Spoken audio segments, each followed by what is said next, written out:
اولین آسیای دائمی کودکان معمولا حدود سن 6 سالگی رویش پیدا میکنه و توی اون سن یک مقدار بچه رو اذیت میکنه. توی اون ناحیه خلف دهانش یه تورمی ممکنه وجود داشته باشه، یه حالت سفیدی، تورم سفید رنگی هم ممکنه توی زمانی شما ببینین داخل دهان بچه که دقیقاً یه دردی خواهد داشت که دقیقاً یه مقدار کودک رو اذیت میکنه.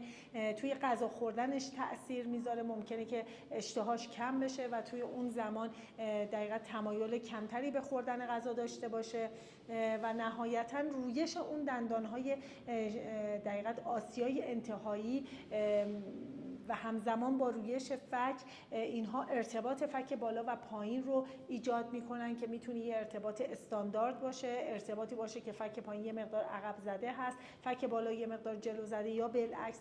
اینها تمامش از دندانهای آسیای دائمی که تقریبا تو سنین 6 سالگی رویش پیدا میکنن مشخص میشه و بسیار این دندانها دندانهای مهمی هستن.